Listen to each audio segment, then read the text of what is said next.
I have something really exciting. This place is associated with myths, with legends, with f***ing builders.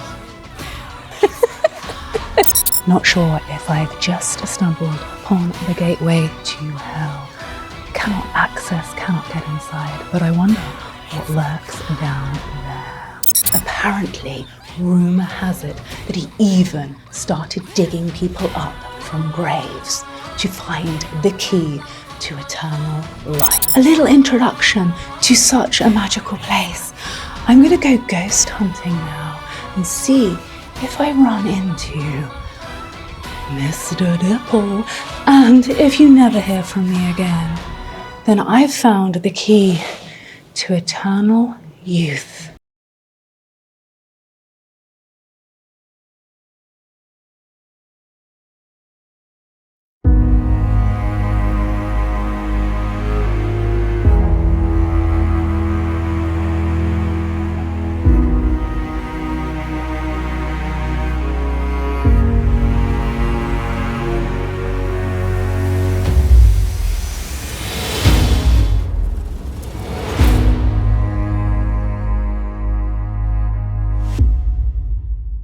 Today, my adventure across Germany continues.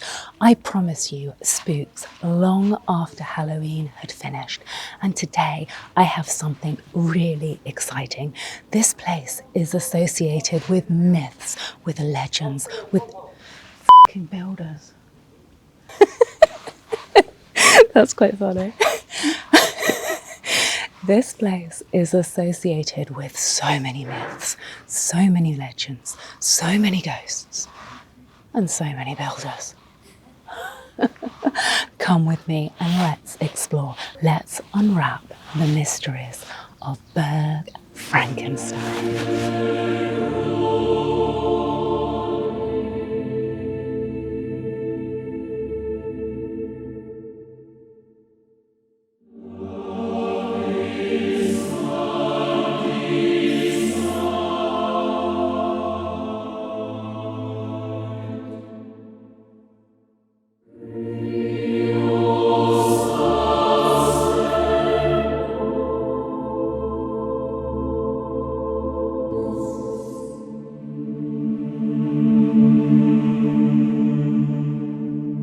So, unfortunately for me and unfortunately for you, I've visited Burg Frankenstein in the middle of their renovation period. So there is builders on site, there is scaffolding on site. They are trying to stop these beautiful walls from crumbling. So there may be a few disturbances of the builder variety, maybe of the spooky variety too. So stick with me. But I wanted to come here. I wanted to experience what the castle had to offer. So we're working with the hurdles that are currently existing at Burg Frankenstein. They want to keep this castle open for as much of the renovation period as possible, so people like me and people like you can still visit during 2025. Not sure if I've just stumbled upon the gateway to hell. Cannot access, cannot get inside, but I wonder what lurks down there.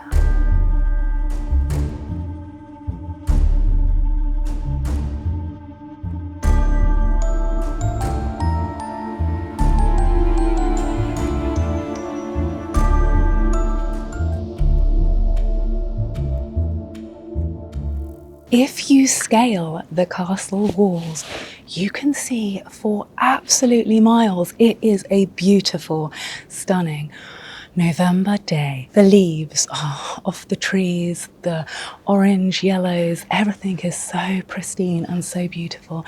And on a clear day, you can see the whole of Frankfurt just for miles and miles and miles around us. So this is an amazing lookout point. But most people come here because they are Frankenstein fans. And I'll get to that in a hot minute.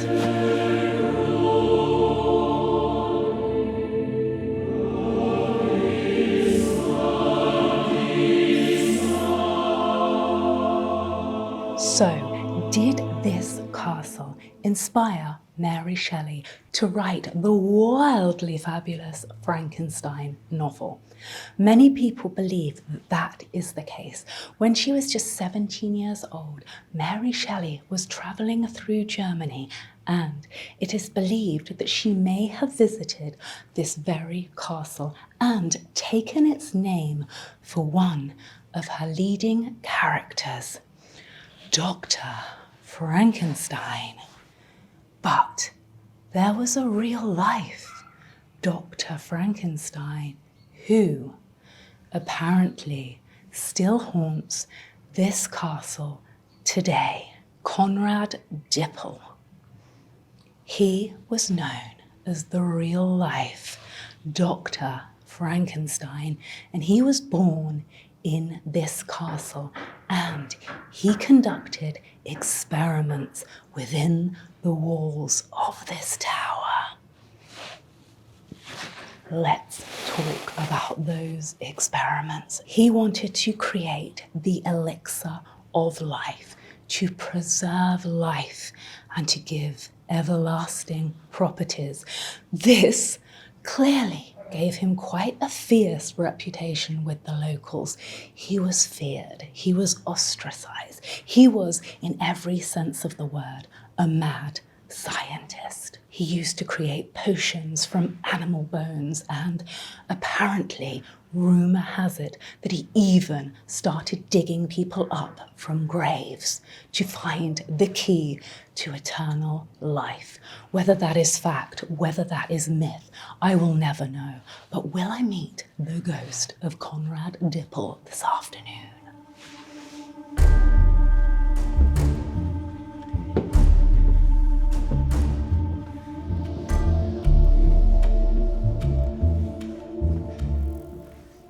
I am now at the very top of the tower. It is absolutely stunning up here. It is so tranquil, so beautiful.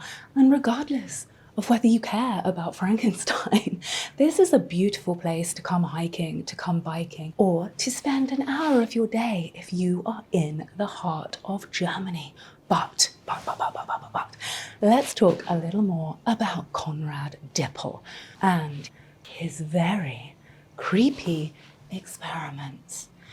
I touched upon this a few seconds ago, but a local minister did accuse him of consorting with the devil.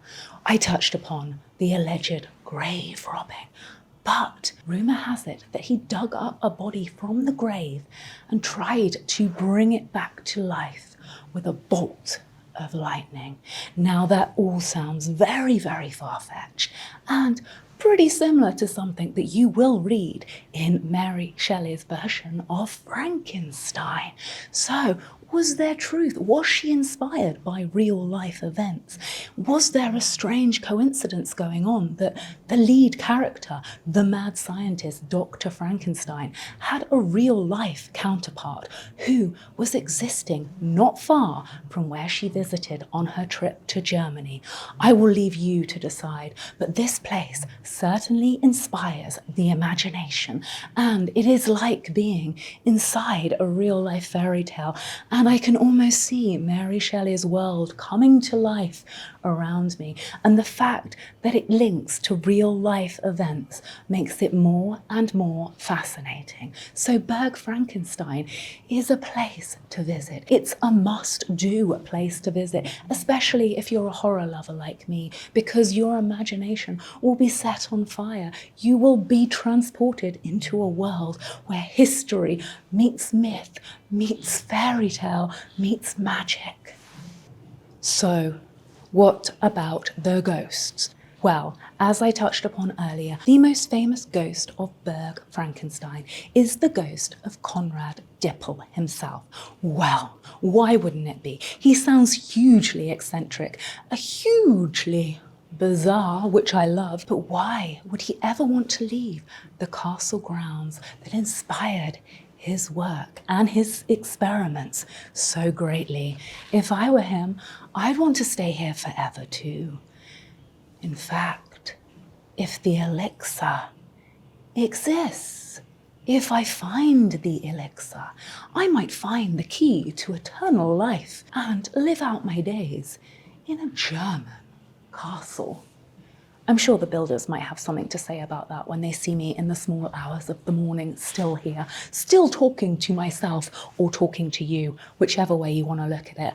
In reality, I'm talking to myself. But when you tune in, I'm talking to you, honey, you. I'm talking to you. So you can see I'm getting more eccentric by the second. It's very chilling up here. It's breezy. The draft's probably nothing to do with paranormal activity, but the ghost of Conrad Dipple is said to stand on the chapel roof. So we're going to have a look at the chapel roof to see if we can see Mr. Conrad Dipple.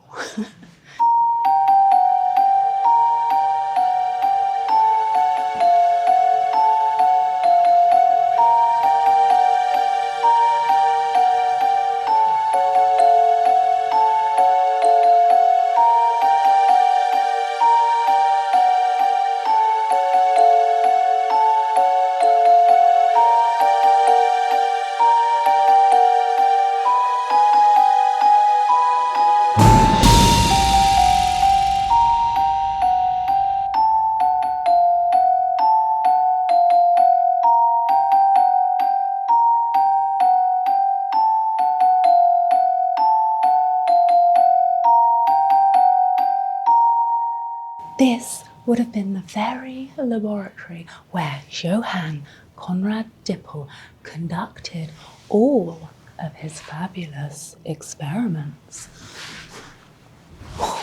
Was he a body snatcher? Was he dancing with the devil? We may never know. But what we do know is that his story and his legend lives on.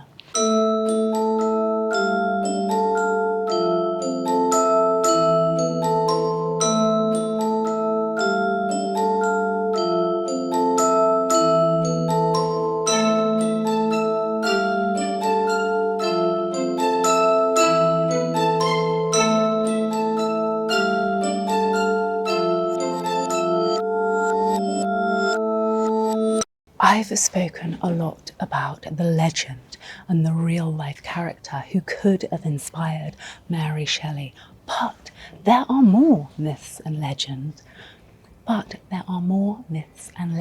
Within these castle walls. Let's talk about dragon slaying.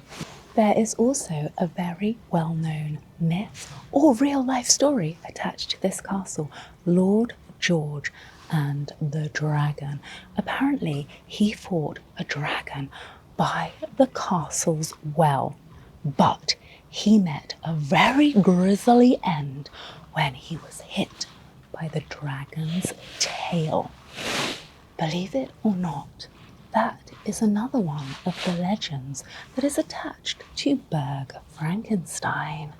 So, not only do we have Frankenstein, we have dragons. This is the stuff that fairy tales are made of, and it's easy to see why this place is attracting hundreds of visitors each year. In fact, Germany is a land of castles. There are over 20,000 castles in Germany, but this one has a reputation that few of them can match.